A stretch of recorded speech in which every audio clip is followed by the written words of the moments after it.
Om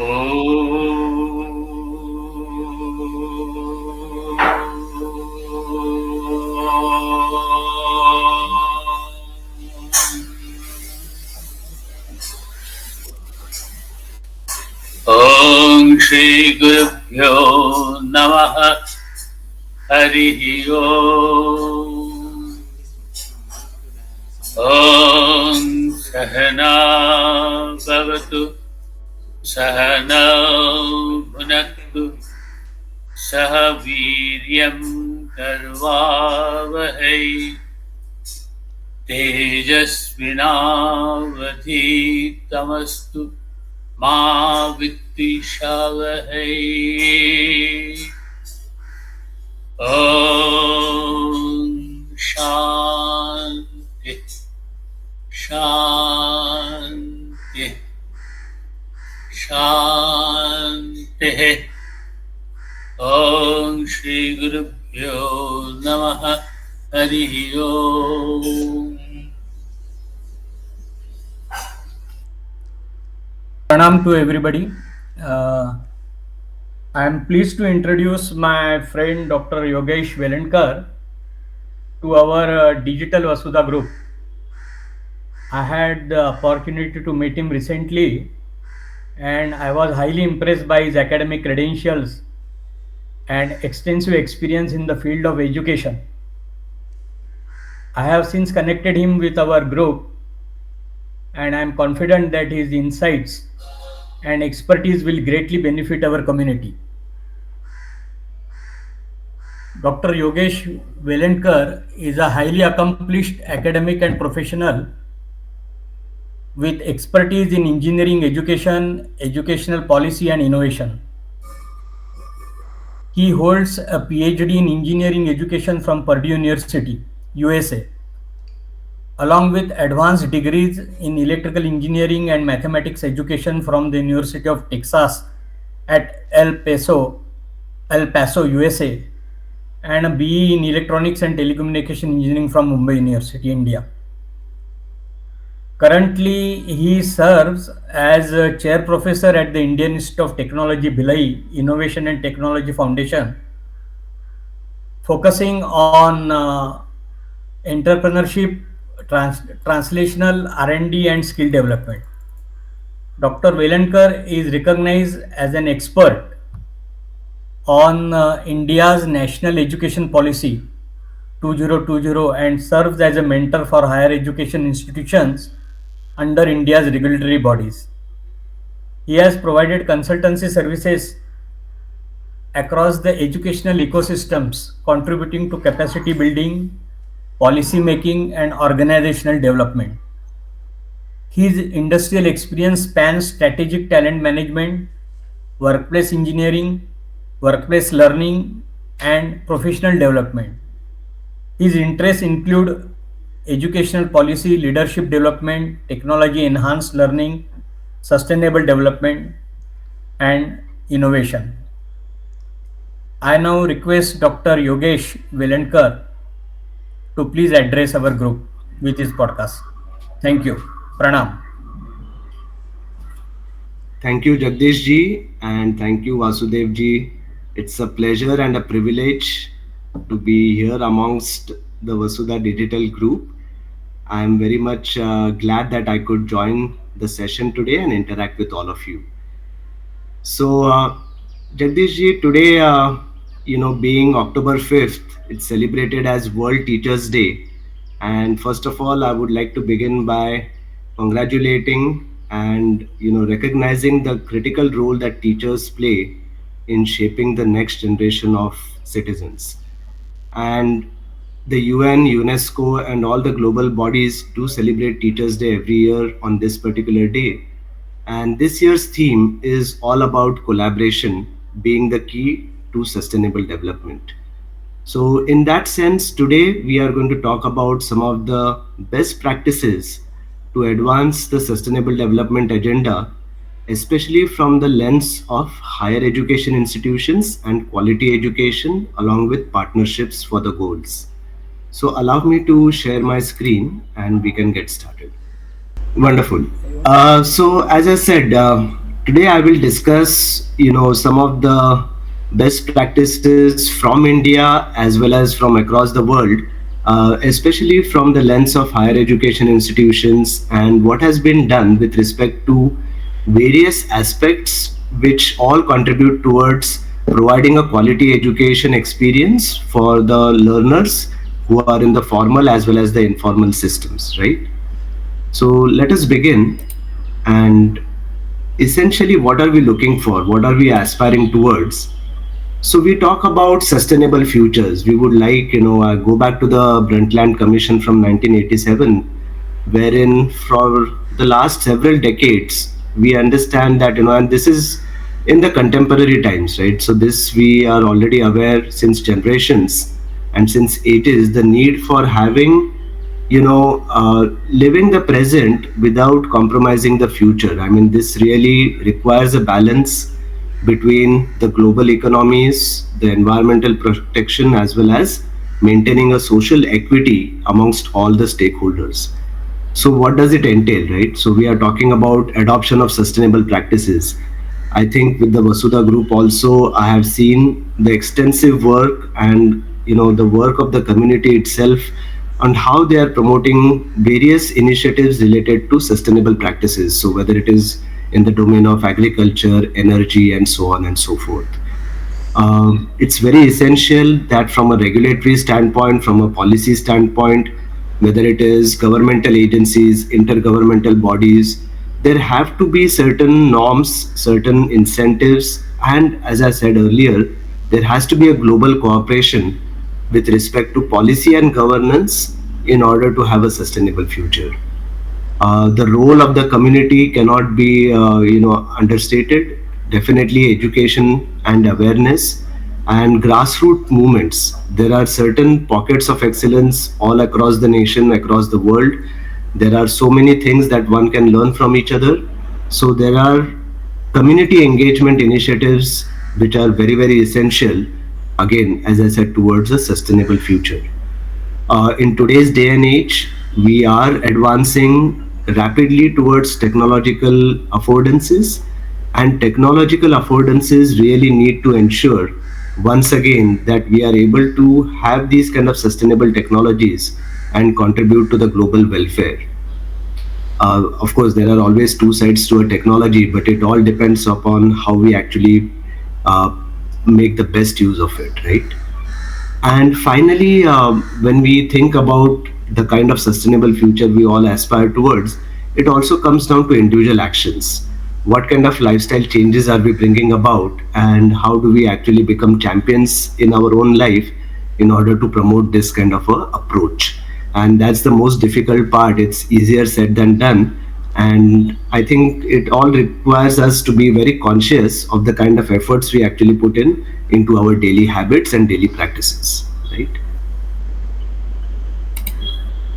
Now, if you really think about the broader picture, when we talk about engaging all the stakeholders, we are really targeting everybody who has to get involved, right? For instance, the government, civil society organizations, the private sector, industry, the media houses, uh, multilateral agencies, academic and the research community, and as well as the individual teachers and learners. So everybody has a particular role to play, and if we are all working together in unison, if we are working together with the right set of mindset, then I think this kind of a sustainable future that we talk about is very much achievable. Today, in our discussion, we will focus on the academic and the research community, especially in the higher education context.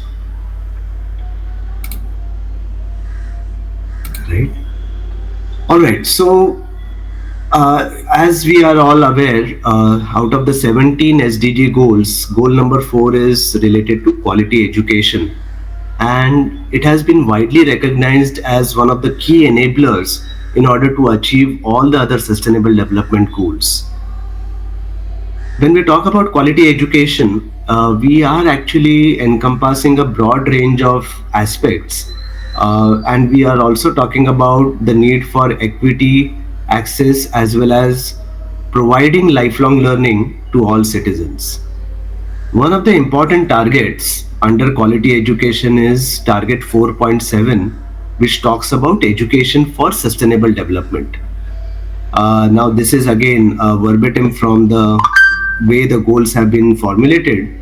Here we can see we are talking about ensuring that all learners acquire the knowledge and the skills needed to promote sustainable development, including education for sustainable development, sustainable lifestyles, human rights, gender equality, and promoting a culture of peace and non-violence, ensuring that learners are equipped with the aspects of global citizenship, and recognizing the prime importance of cultural diversity and culture's contribution to sustainable development.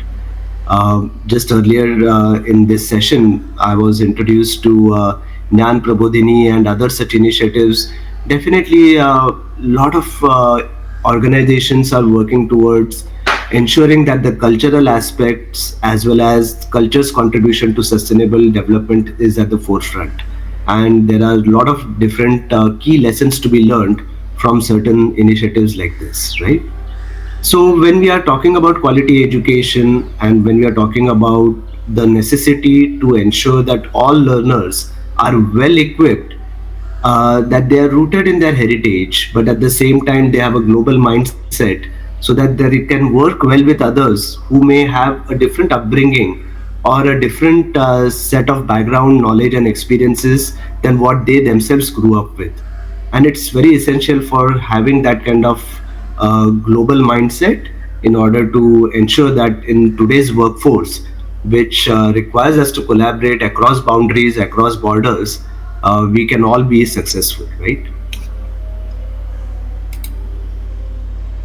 Here, let us talk about the specific role of higher education institutions. On one hand, we know a solid foundation from primary education is absolutely essential. But on the other hand, what happens along the spectrum of lifelong learning, and especially in a formal higher education institutional setup, there are, I think we are all aware, but just as a recap, let's think about the specific role of higher education institutions. So, one of the primary responsibilities when we say higher education institutions are supposed to provide quality teaching learning experience, research endeavors, and societal engagement, it boils down to knowledge creation and dissemination, education and skill development, which involves granting formal degrees, providing professional training with state of the art knowledge in any particular domain area. Higher education institutions contribute to workforce preparation, fostering a sense of entrepreneurship, of course, leading to economic development of a nation. It provides various pathways to education, right? So, education institutions can provide scholarships, financial aid. They really expand access and equity in that sense. Through their community engagement services, they do demonstrate a sense of civic responsibility. Again, higher education institutions are the guardians of our culture, our art, and our humanities, right? Of course, with the partnerships, very, very crucial, whether it is on the regional level, at a national level, or an international level, that kind of collaboration is key to really advancing the state of the art knowledge in any domain, right? Now, I would like to talk about specifically a recent study that I did along with my PhD scholars working in the area of sustainable development. In fact, our article recently looked at the best practices for integrating sustainable development goals in higher education institutions. What we did was, just to give you a little bit of background of the study, we took the recent Times Higher Education rankings for sustainable development for higher education institutions, and we looked at the top 10 institutions. Having looked at the top 10 institutions in recent times, we were then able to extract what are the best practices that they talk about in their policies, in their actions, and in the way they actually operationalize their educational offerings. And we tried to summarize those findings in our recent research article. So this particular figure that you see, it summarizes what we found, that what are the top institutions doing which really help them to stand out and get the recognition for being the pioneers in sustainability domain, right? And there is a lot of lessons to be learned from these institutions, so that other higher education institutions can get inspiration, can adopt these practices in their own context. That's very essential, right? So let me talk about the first point, which talks about curriculum integration at the top. Many of these top 10 institutions do take a interdisciplinary and multidisciplinary approach and have a lot of sustainability focused programs. So whether in the form of degree programs, minor program offerings, or whether it is in the form of certificate courses, many of these institutions do offer specific studies and coursework, so that learners can equip themselves with the knowledge and the skills to be able to be practitioners in this domain, right? On the other hand, these institutions have codified the sustainability principles in their institutional policies. So, whenever they are making a strategic roadmap, whenever they are outlining their vision documents, along with their annual reports, they are also producing sustainability reports, not just as a compliance mechanism, but again, embedding the sustainability principles into the DNA of their operations, right? So, institutional policies are also strengthened by having very specific focus on sustainability in the higher education operations. The next aspect which stood out for all the top ranking institutions was their community engagement and the way they actually make it work, right? So there are a lot of different models that are operating across the world, where partnerships with local organizations is helping the higher education institutions to connect with the communities and run their service learning programs, so that students are, and the faculty members are also getting engaged with the community and are able to solve the real world challenges. The next important aspect on the area of research and innovation, a lot of institutions are focusing on developing technology so that it contributes to the sustainable development agenda. So, whether it is assistive technologies for inclusive education, whether it is agricultural technologies helping to increase the yield in the farmlands, or whether it is medical technologies which is leading to good health and well being for the citizens, a lot of research and innovation focused activities are ongoing in some of these best institutions. Again, as I said, campus operations, as we are aware, a lot of regulatory bodies, accreditation agencies are also demanding that higher education institutions adopt green campus initiatives, and many of the top institutions already have such kind of best practices embedded into their system. Finally, the most important one is capacity building. So, whether it is training and development of the teachers, whether it is a range of student engagement programs in the formal settings inside the classroom, or even in informal settings outside the classroom, a lot of capacity building programs are ongoing in these institutions, which again help them to promote sustainability focused mindset and operationalize their offerings in meaningful ways. So this was the gist of our findings when we looked across the board in the recent rankings of sustainability with the top institutions, top 10 institutions, right?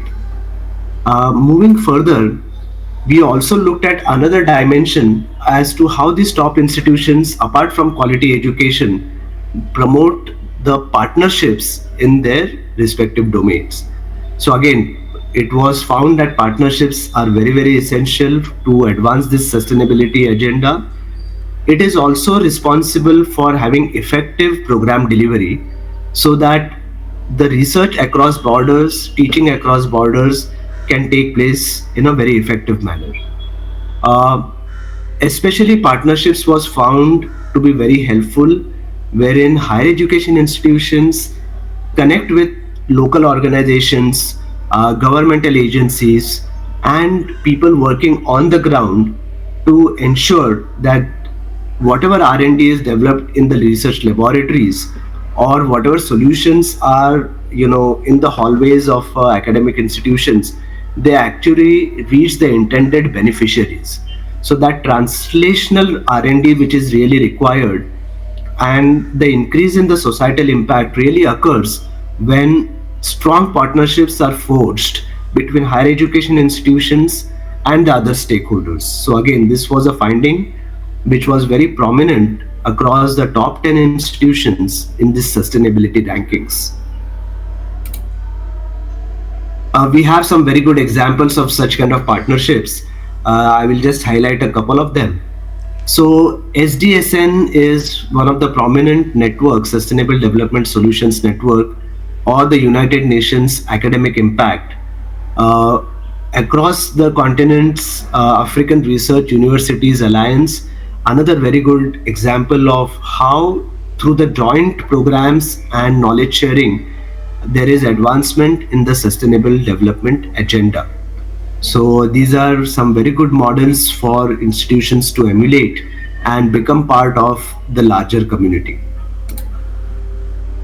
The next important dimension of quality education is educational technology innovations. So, in recent times, and especially after the pandemic, I think we are all familiar with the crucial role of educational technologies to bring people together, to bring the learners on the common platform, and ensure the continuity of learning and development opportunities. In that regard, digital learning platforms, whether it is the advancement in the massive open online coursework, the use of various learning management systems, and the accessibility of open educational courseware has increased access and given flexibility to the learners. With the recent advances in immersive tools, artificial intelligence, and simulations and virtual labs, again is providing that kind of very very lively learning experience, even when the learner is not physically present in front of the equipment or in front of the teacher, right? That global knowledge sharing has been enabled, whether it is joint projects or again cross border collaborations. At the same time, it's very essential as we talk about these advances in educational technologies to be aware of the data privacy and the ethical usage. Again, as I mentioned, in the age of artificial intelligence, once again we are reminded to handle our data in a transparent and a fair manner without causing any harm to anyone. I would like to highlight a few examples from India itself. The government of India, over a period of more than a decade, has embarked upon providing free online educational resources through various technology platforms. So many of you are aware, our own indigenous platform, the Swayam platform, offers a range of courses on the entire spectrum of educational offerings, from school education to higher education and for professional growth and development. And as you can see from the numbers, it has massive operations and massive footfall from all walks of life. So whether it is for a certification program or citizens trying to enhance their knowledge in different domain areas, a range of offerings are available on this particular platform for self learning, right? Another example from Amrita Vishwa Vidyapeetham, one of the pioneering labs called Amachi Labs. Again, they are working on a range of advanced learning technologies which utilizes augmented reality, virtual reality. Again, as I mentioned earlier, to impart scientific and technological know-how without the need for physical presence of the learners in the same room, right? So this kind of technologies can give us an immersive experience in order to understand various conceptual foundations of various engineering and scientific as well as other domain areas. right? So these are some of the instances wherein we can see the effective use of educational technology.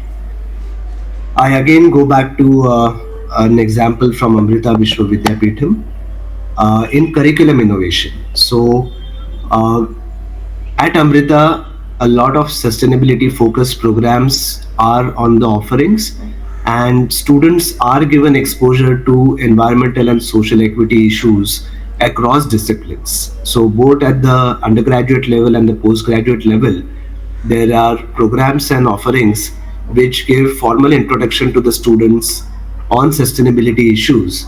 And in fact, one of its signature programs is called Live in Labs, wherein Pan India students are engaged from multidisciplinary areas and are able to create sustainable solutions, especially in the context of rural Indian communities through an experiential learning that takes place, right? So here you can see this Live in Labs program has given rise to a doctoral program at Amrita University. And if you see here in some of the photographs, our students are engaging with the communities, understanding their challenges from a human centered approach, and using participatory techniques of engaging with the community, living their lifestyles, literally living in their shoes, and really experiencing for themselves what are the challenges that occur on a daily basis, and really having that kind of a approach to compassion driven research, and hence coming up with appropriate solutions which can sustain over a period of time, right? So undergraduate students, postgraduate doctoral students, along with the faculty members and community leaders, are working together to ensure that rural India is addressing its challenges head on, and from a scientific and technological perspective, developing those kind of solutions in a sustainable manner, right? So here you can see some of the work going on, and we have international students, we have students from all over the world working together um, in collaboration with the communities, right? I want to talk about one specific example here. You can see this is these pictures depict a particular village in Uttar Pradesh.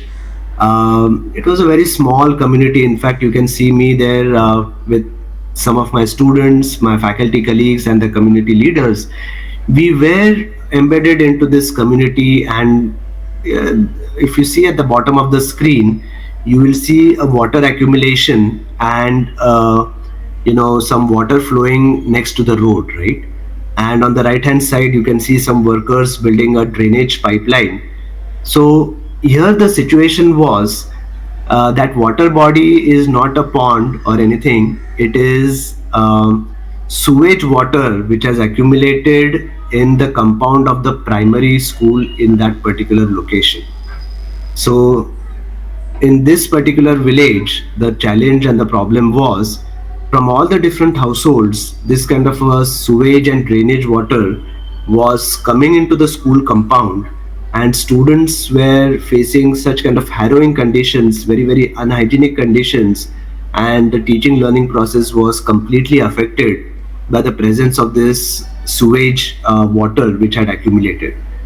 And upon further investigation, we found that the habits or the practices that were adopted by the communities and the different households were leading to this problem getting really intense and really disrupting the education in that particular village. So we brought the people together. We discussed with them, how we can resolve this situation, ensure that we have a very clean and very welcoming environment for the student, instead of having such kind of extremely uninhabitable environment for the students to operate in, right? So really, we this was an eye opener for all the villagers also, and along with their cooperation, along with the cooperation of the local sarpanch and community leaders, we were able to secure funding. We were able to secure the resources to bring drainage system into the village community, wherein at the end of the day, entire sewage water was channelized through the drainage that was getting built. And even we had to bring about changes in the way in their daily habits in order to ensure that this solution would remain effective over a period of time. So it's not just a question of, anybody can build a drainage system, but how the community actually behaves in their daily lives, not throwing the garbage out of their household, not blocking the drainage pipelines with all kinds of waste that is being thrown. So at the end of the day, we also formulated a water and sanitation committee in the village, which was then responsible to ensure that villagers adhere to clean practices, proper waste disposal, and over a period of time, even the school environment become very, very welcoming once again for the primary school students to engage in the teaching learning process. So again, with such kind of sustainability solutions for rural India, Amrita University, with its signature programs, is contributing towards community upliftment and empowerment for the nation. Right.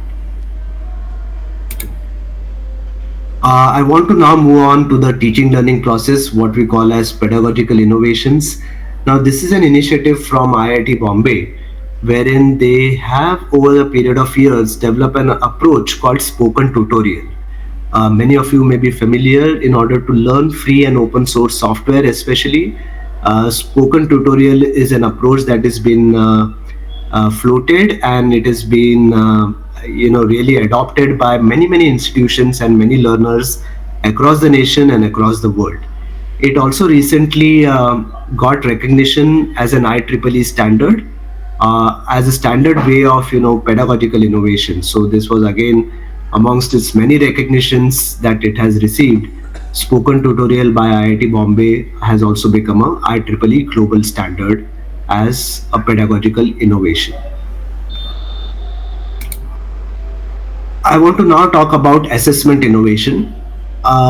This is a study which, during my doctoral work at Purdue University, almost more than 15 years ago, we had developed a 3D virtual world environment wherein we targeted a core subject area for the second year aerospace and aeronautical engineering program, and we completely transformed it from a gamified perspective. So, even when gamification was not a common vocabulary, we were bringing in the gamification approach to the teaching learning process to increase student motivation and engagement.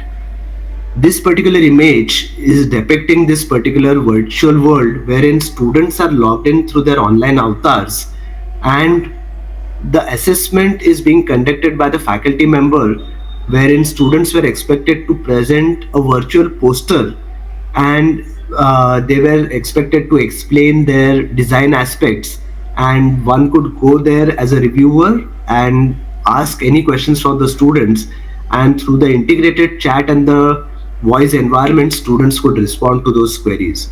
So this was the examination conducted in the virtual world, wherein students were presenting their designs in front of their peers and in front of the faculty members. So this image is actually showing you a glimpse of the virtual world which we had created, right? So assessments need not always be, these 3-hour exams, paper and pencil based. They can take on different shapes and forms. And I think nowadays, especially even as advocated in the national education policy, in many of our subject areas, we are also experimenting with a lot of different assessment models, including open book examinations. And really, we want to move away from having rote memorization as a final outcome and moving towards really conceptual understanding, which can be developed in our students. A very important aspect of quality education, as I alluded to earlier, is teacher capacity building. We are familiar almost a decade ago, the Pandit Madan Mohan Malviya National Mission on Teachers and Teaching was launched by the Government of India under the Ministry of Education. And it has now transitioned to its current form of the Malviya Mission Teacher Training Program. So this is again a pan-India program, and at a large scale, teachers at all levels. So whether they are new joinees to the profession, whether they are experienced faculty members, or they are academic leaders, in various levels, capacity building is done in different domain areas, and a lot of short-term courses, faculty orientation programs, faculty refresher programs are being conducted through such the Malviya mission. I was closely involved with this program for several years with several institutions across the nation, and I have contributed to online courses on the SWAYAM platform, as well as very significantly to the faculty orientation, faculty refresher programs, as well as the academic leadership development for the next generation of higher education leaders. So this is a very crucial program which has been ongoing for more than a decade in a very systematic fashion. Even earlier, through the human resource development centers, a lot of efforts were done by our regulatory bodies to groom the teachers and groom the faculty members with the current state of knowledge, not only on their domain areas, but also from the teaching learning aspects. Similarly, looking beyond borders, University of Helsinki, Finland, are also focusing on a lot of teacher capacity building programs. Some of the highlights of this program is, really the focus on digital pedagogies, integration of sustainability into all the different training modules, global exchange and collaboration, as well as interdisciplinary project work, which is part and parcel of such kind of capacity building. So again, this is one of the best practices from across the world. Similarly, when we talk about inclusive education and societal transformation, one institution stands out, University of Cape Town in South Africa. Again, in their vision document itself, they talk about community engagement and social innovation for local development.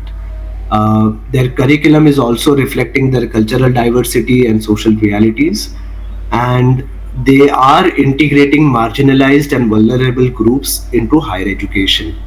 So again, there are a lot of things that one can learn from such best practices, and I hope our institutions also take inspiration from across the world to ensure that their policies, their regulations are also inclusive and contributing to societal transformation.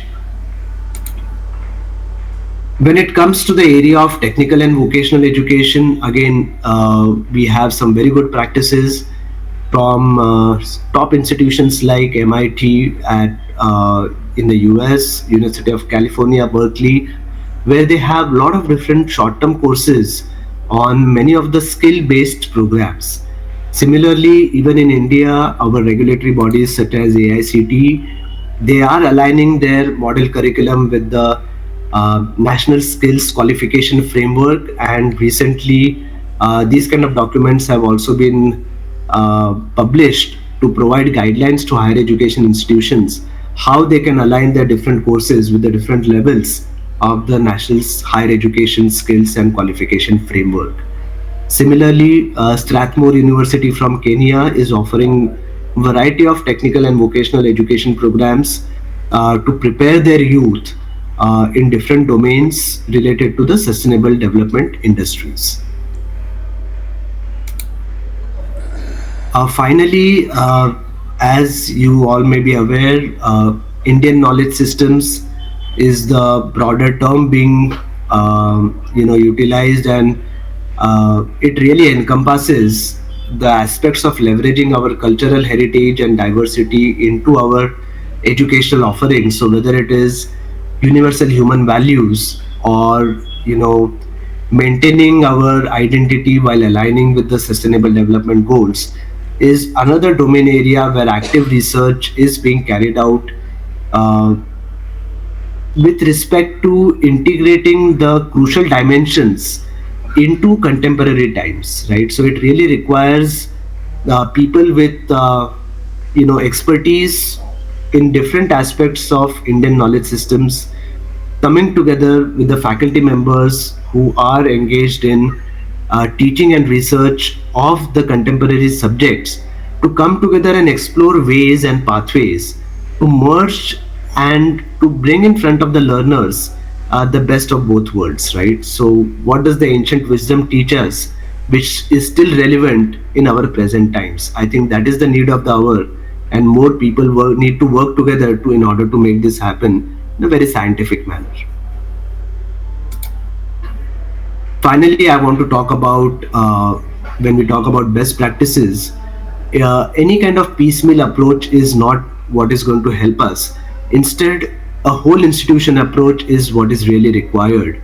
So higher education institutions, when they actually engage with their support mechanisms, when they strengthen their inter-institutional networks, and when they actually have model practices in all dimensions of their work, only then they become pioneers and they can become role models to really make a difference in the sustainability space.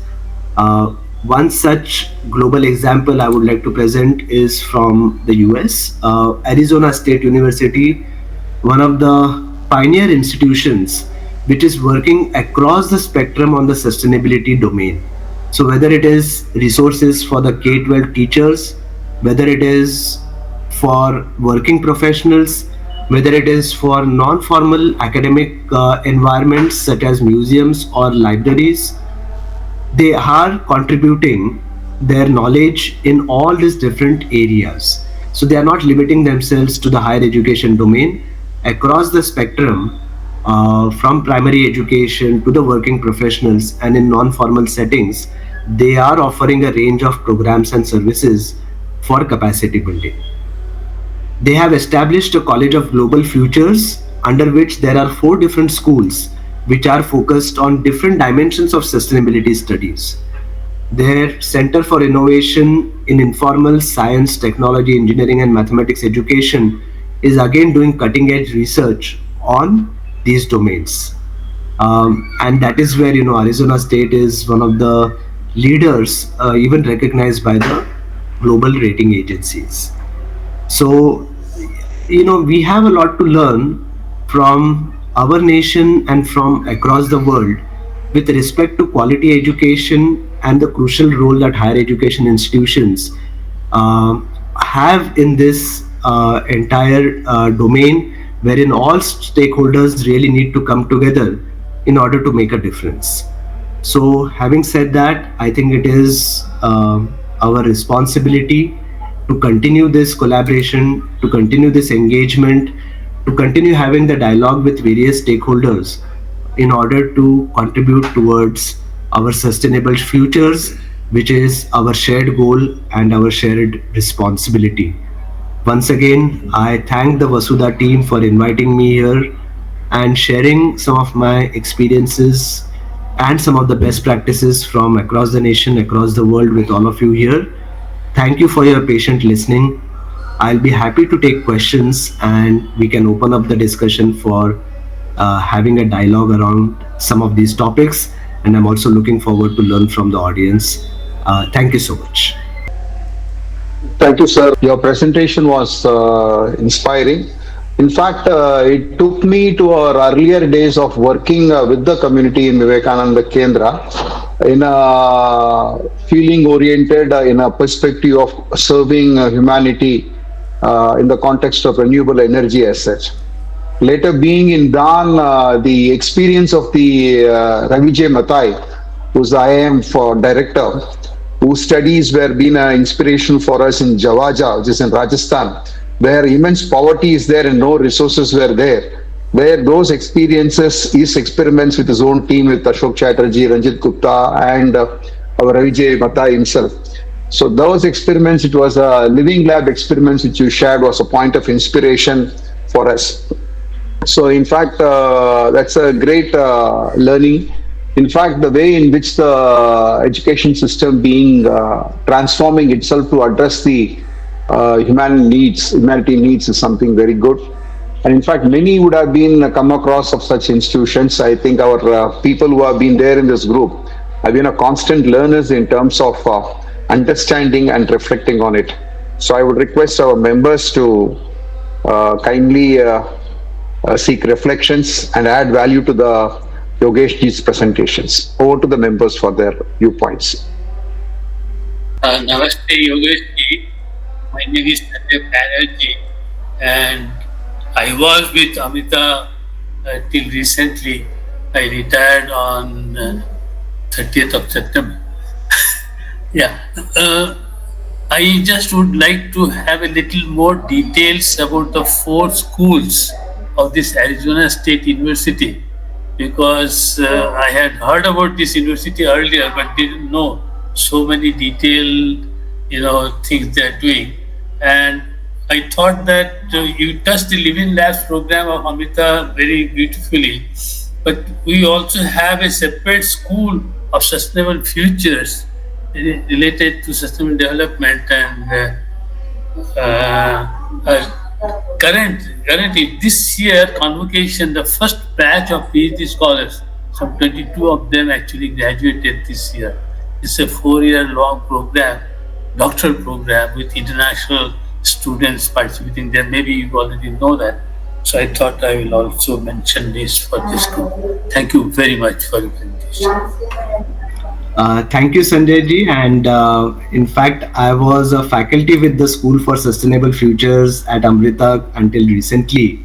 And the studies which I presented here was conducted along with our PhD scholars who were from the international communities, and really having them experience the challenges of rural India, and really being an eye opener for all of us in order to really empathize with the community members, understand their realities, and then really come up with these solutions which are not always technological, right? So there are a lot of social issues that we have to deal with along with all the stakeholders. So yes, rightly said. Amrita being one of the pioneers in the sustainability domain, also has a UNESCO chair on sustainable innovation and development. I was also involved with the UNESCO chair as a program director, working along with our colleagues and really contributing to the international dialogue and the network on sustainability studies. With respect to Arizona State University, again, their website is very informative. It's very hard to capture the range of programs and offerings. Under these four different schools, they are really focusing on different dimensions of sustainability, and they have an entire range of catalog of different programs, whether they are short-term courses, certificate programs, professional development programs for working professionals, a range of offerings wherein people, students can combine, and really all the different departments are coming together to have a very comprehensive offering on sustainability studies. So really, I think they have put in a lot of uh, effort into developing such kind of trainings for their students and for the community at large.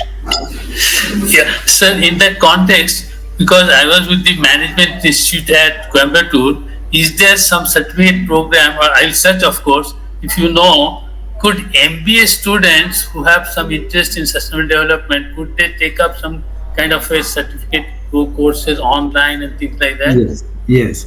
So there are a lot of different agencies, and even our School for Sustainable Futures at Amrita recently had some short-term programs for working professionals and management professionals, and especially in the domain of what is of interest to the industry is environmental, social, and governance (ESG) as they call it. Such kind of domain areas are in high demand from working professionals, and there are several agencies in that domain. Later on, I can share the resources with you. Sir, I was asking about this Arizona State University offerings. I would have to look closely at their program Thank you, structure. sir. I'll But look up. yes, Thank you. definitely they have it. They have a very, very comprehensive range.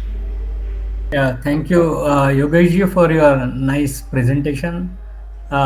This Sanjay ji just now took up this subject of Arizona State University, and their example is really very good. I mean, what I feel is that can we not make this sustainable development as a compulsory subject in all universities, educational institutions, irrespective of what their other domain subjects are, so that with their other subjects, this subject also is a compulsory which they have to learn and to put it into practice. This is one thing I wanted to communicate, and my I have a couple of questions. My first question is that you discuss best practices for integrating sustainable development in higher educational institutions.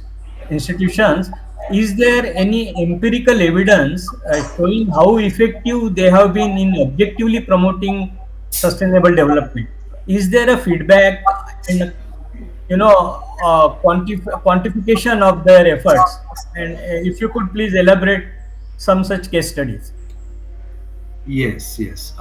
Thank you, Jagdish ji, for your observations and remarks. I will address the first point where you talked about ensuring that sustainability studies are mandatory for learners in higher education. See, one of the important recommendations made by the National Education Policy is that all learners, irrespective of discipline, should be made aware of the importance of their role and responsibility as global citizens contributing towards a sustainable future. So, yes, that is already part of the policy recommendation. And the way higher education institutions are adopting it, see, one of the important changes that has come about in recent times, when we talk about sustainability and the role of culture or the role of human values, so universal human values is another such domain area which is now really imparted to all the incoming freshmen, incoming students in higher education institutions as one of the core subject areas. So under universal human values, we do talk about various aspects related to the citizens' contribution to sustainability and their role and their responsibility as global citizens. So yes, in different ways and forms, the idea of sustainability is getting ingrained in the higher education ecosystem. Of course, a lot more can be done. Simultaneously, I am also encouraged by the fact that even in our primary school education, there are subjects like environmental studies which are coming in at the lower grades, even from grade one onwards. So even that is a welcome change that is being brought about in the formal curriculum itself. But again, a lot more can be done. On your second point, when you talked about empirical evidence, so see, our recent article which talked about the quality education and best practices, it was based upon the rankings which these institutions have received from a third party agency, right, like Times Higher Education. So so even though we did not access the primary data, our research was able to look at the data which was available in the public domain. But the very fact that these institutions are in the top 10 rankings, they were expected to submit all the data along with the evidence to this ranking and rating agency. So we are assuming that accurate data was presented to the ranking agencies, which has actually helped them to be in the top 10 of the sustainability rankings. That is one aspect of empirical evidence. On the other hand, my own experience with Purdue University, where I did my doctoral studies, under our school for engineering education, and since a very long time, we have one of the globally recognized programs called EPICS. EPICS stands for Engineering Projects in Community Service. So again, it has also gained global recognition from IEEE and other agencies across the world. So EPICS was such a program which brought about students from various grade levels. So an undergraduate student from the first year, second year, third year, or fourth year, working alongside a master's student as well as a PhD student, a postdoctoral student, a research scientist, and the faculty members from different domain areas, looking at community challenges and coming up with suitable engineering solutions.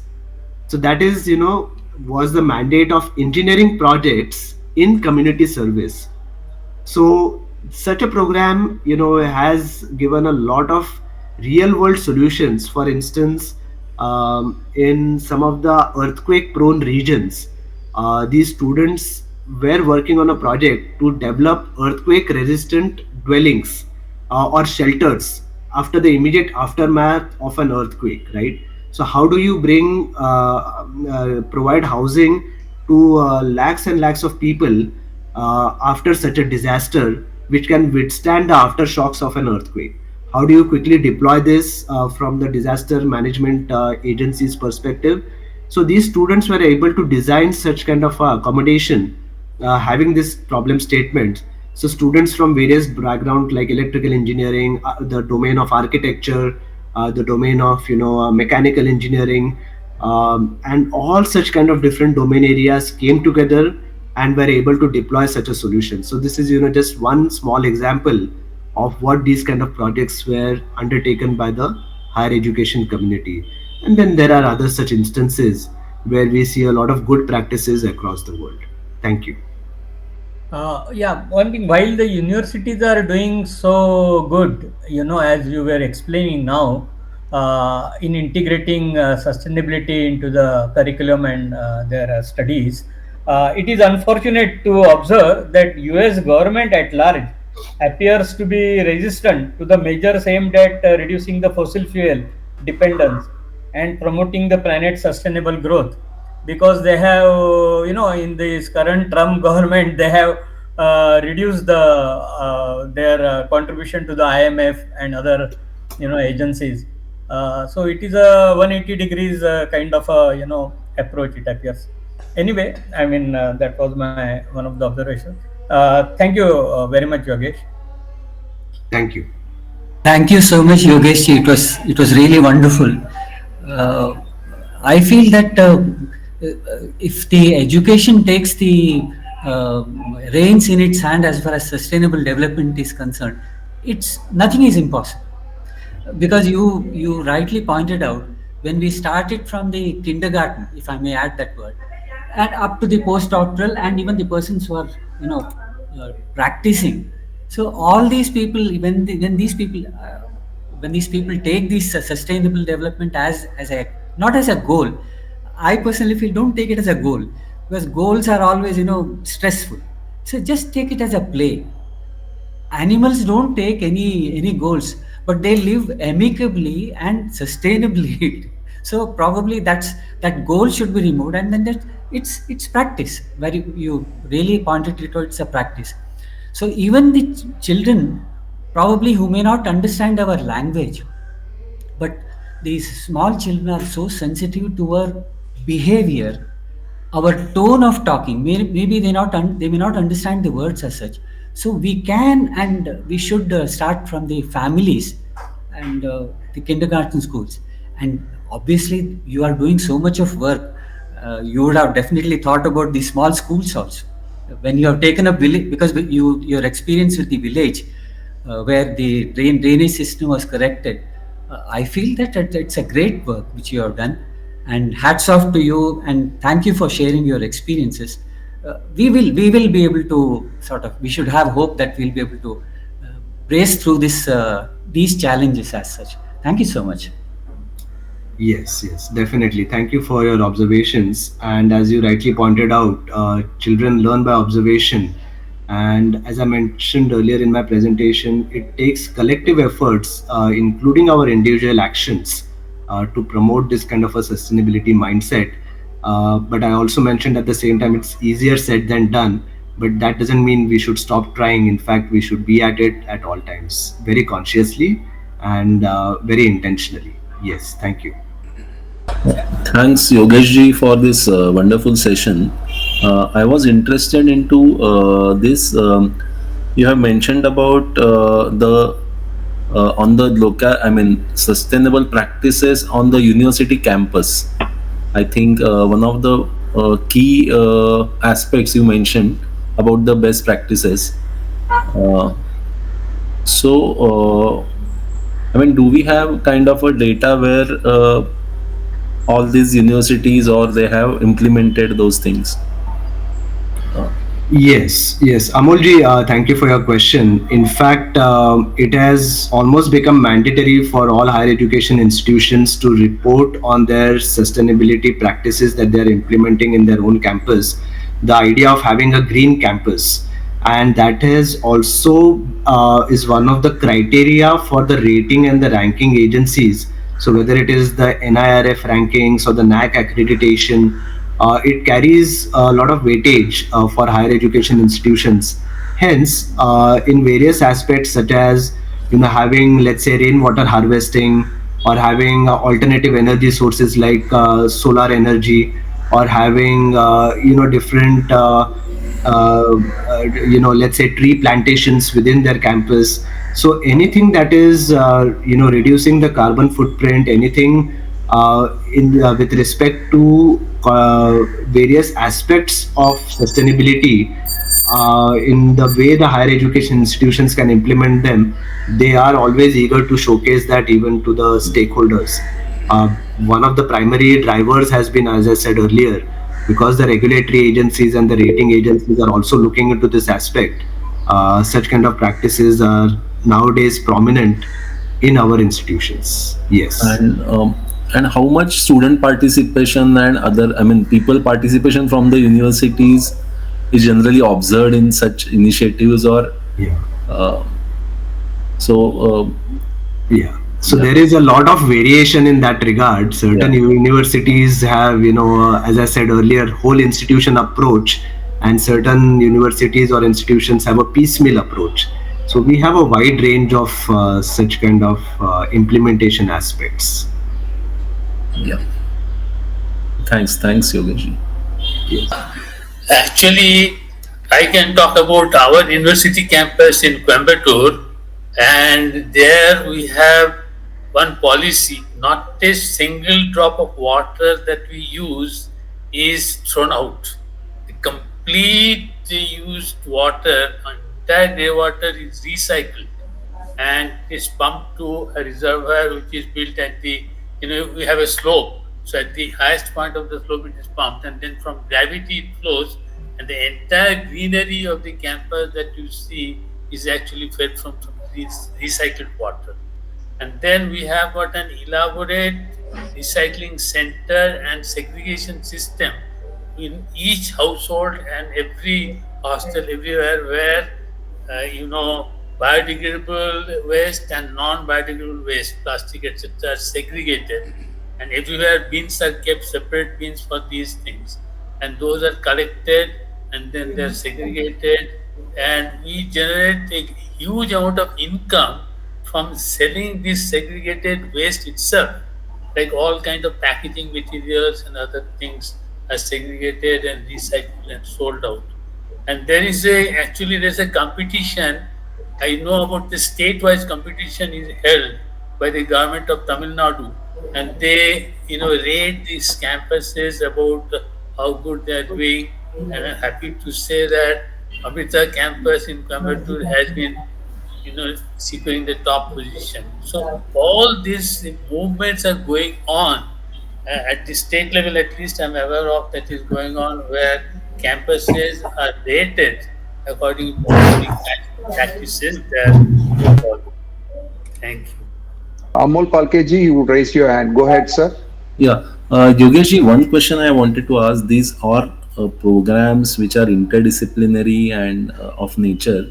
I mean, they are really wonderful because now, and this all good universities are having this program. I just have a question about the affordability of these programs for many of the students. So, are there any efforts or done from this perspective that this quality education program having a interdisciplinary approaches are they affordable for the majority of the students, and is this aspect considered somewhere? Yes, good question, Amolji. So, in general, when we talk about affordability of education and not necessarily limiting it to interdisciplinary programs, because if you take any academic program for that matter, a lot of institutions or a lot of foundations or a lot of charitable trusts that are involved in promoting these institutions, do offer several scholarships and several mechanisms wherein students who are from a marginalized background are able to come forward and undertake these higher education studies. So not necessarily specific grants for interdisciplinary programs, but in general to pursue any kind of higher education degree or to have a certification in this domain areas. There are several scholarships that one could look at, or several, as I said, NGOs or non-governmental institutions, especially even for the girl child, to be able to pursue these kind of studies. A lot of provisions are on the horizon, and one could avail of those features, but not specifically for having a interdisciplinary program. But one thing I can mention in this regard, since the national education policy has really outlined the importance of multidisciplinarity and interdisciplinarity, one important change that we are seeing from the funding agencies standpoint, from our national funding agencies, the Anushandan National Research Foundation, the call for proposals that are coming out are now having this interdisciplinary dimension. So they are expecting social scientists to work with engineering and science faculties. In fact, they are mandating the principal investigator, one should be from the sciences and one should be from the humanities and social sciences department, having coming together and even giving importance to multi-institutional collaborations. So when there is a mandate even from the funding agencies to submit such a proposal, of course, it affects the way the entire project is executed, the way the cutting edge research is done, and how students and faculty members do get involved. And through those funding provisions, there could be, certain funds that are reserved for hiring the next generation of students who can work as research assistants and have those kind of opportunities. So, in that sense, this is one very big change that I'm seeing across the board now. Thanks, Yogesh. Thank you very much. Yes. Yeah. Raghunandan ji, I think you want to Yeah, raise. I just wanted to give you an observation. Actually, we were working for a school in Rajasthan for 31 years. About 5 years back, we came here and settled down. Kerala is actually a very paradoxical state. You see, from 50s, I think probably even earlier, we used to send human beings. In fact, it was basically HR exporting state. So being that many cultures of many countries also got sort of seeped into Kerala as such. What is many of the times what happens is these media people, they present only the negatives, but we found that right from school education they have wonderful programs, whether it's a sport program, cultural programs, at state level. Every government school and government college, they participate in these programs. You see, there are debates. So consequently, what happens is some may or may not be good in academics, but they are very good in sports. We have sports schools here which train athletes, and many of the athletes you may be knowing that India represented in PT Usha and other people. So this is one wonderful thing which is going on, and we personally feel that it's contributing to the all-round personality development of children as such. Of course, what they really do after they go and then choose their careers, it's not in our hands. But at least these seeds are sown in their lives about how one can choose what one wants to be. Because many people may be very good in dramatics or performing arts like music. Then they may be wonderful people who are artists. So people have made careers out of their hobbies, and probably this is what is needed at all India level. And you mentioned in that national education policy that this is what exactly they want. Initially, probably we only say that the our this Kerala state is influenced by Western culture. It may be so to a very great extent, but there are practices like this which encourage all-round development of students. I just want to make an observation so that we need not take the Kerala state to be a very negative state. So I think it's very important that all-round personality should be there. Because not all people are academically very strong, but every child we have seen has something in him or her which sort of it gives the characteristics of that child. And what we used to do was we used to encourage these children to find what is most enjoyable to that child. So how to find out which is your tension, that is basically your nature. Try to find out what you love most, if not academics, something else, and pursue excellence in that field. Because Swami Vivekananda always talked about that. He says, if you are a thief, become an excellent thief. I mean, he went to that extent. Whatever you have, talent, you become excellent, pursue excellence. And probably that's what education is for, bringing the manifestation, manifesting the divinity within, as they say. But that can be one of the wonderful things which can be practiced. Thank you. So that's just an observation. Thank you. Thank you so much. Thank you, sir. In fact, the lessons which we learn will go a long way in terms of seeing that our efforts make a meaningful dent in the people for the welfare of all as such. In fact, we'll be looking forward for the resources which you promised to send us, so that we'll be trying to get associated with, go through it and reflect it, and probably we will take it to our newsletter, which we are trying to bring it out every month. So that would be a good contribution from your end. And we would like to keep in touch with you in terms over the years to come to see that what best we could take it as such. In fact, our dream was Vasudha. Basically, we wanted to relate to our students for internship and basically to run a training of trainers program in the perspective of the practitioners who have been pursuing this life as a mission, like Dilip ji and many of our colleagues have been having a passion towards this. Probably a good collaboration with your academical background could go a long way in terms of achieving it. Probably your inputs also could go a long way for us. So that's our prayer as such. ॐ सर्वे भवन्तु सुखिनः, सर्वे सन्तु निरामयाः, सर्वे भद्राणि पश्यन्तु, मा कश्चित् दुःखभाग् भवेत्.